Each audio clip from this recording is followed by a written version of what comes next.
JM उसकी ही कृपा से एकदम मस्त जिंदगी है, उसकी ही कृपा से एकदम मस्त जिंदगी है, उसकी ही कृपा से एकदम मस्त जिंदगी है, उसकी ही कृपा से एकदम मस्त जिंदगी है। और गुजरा हूँ जिधर से मुझे इज्जत ही मिली है, महाकाल की गुलामी मेरे काम आ रही है, महाकाल की गुलामी मेरे काम आ रही है, महाकाल की गुलामी मेरे काम आ रही है, महाकाल की गुलामी मेरे काम आ रही है, महाकाल की गुलामी मेरे काम आ रही है, महाकाल की गुलामी मेरे काम आ रही है।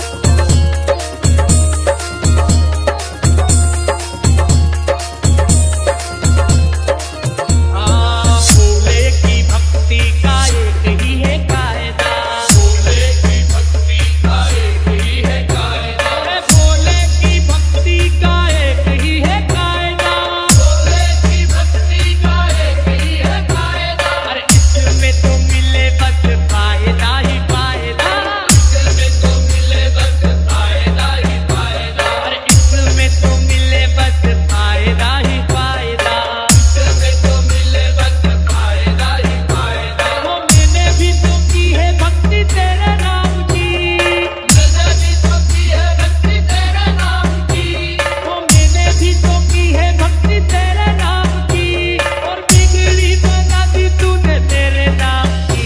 महाकाल की गुलामी मेरे काम आ रही है, महाकाल की गुलामी मेरे काम आ रही है, ओ मेरे बाबा की गुलामी मेरे काम आ रही है, मेरे बाबा की गुलामी मेरे काम आ रही है। महाकाल मेरे महाकाल मेरे महाकाल मेरे महाकाल, महाकाल मेरे महाकाल मेरे महाकाल मेरे महाकाल।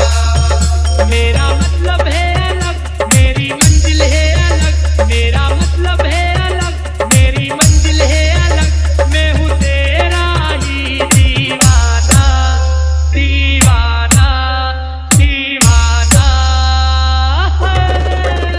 मुझे तेरे ना जमाना में हूँ भोले का दीवाना, मुझे तेरे ना जमाना में हूँ भोले का दीवाना, मुझे तेरे ना जमाना में हूँ भोले का दीवाना, मुझे तेरे ना जमाना में हूँ भोले का दीवाना। महाकाल मेरे महाकाल मेरे महाकाल मेरे महाकाल, महाकाल मेरे महाकाल मेरे महाकाल मेरे Mahakal. JM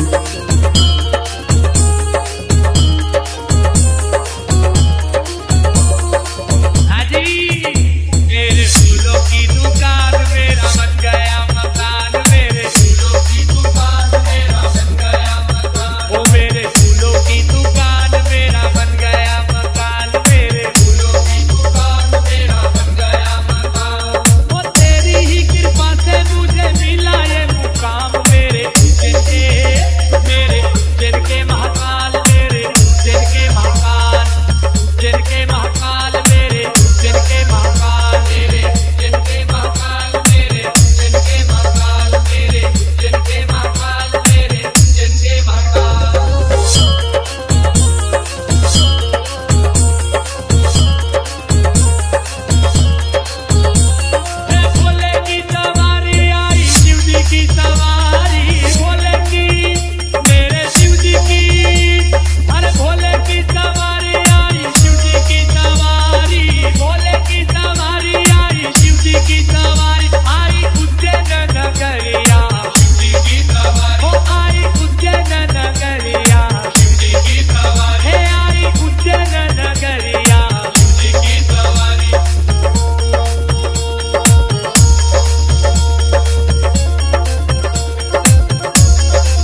JM JM JM JM JM JM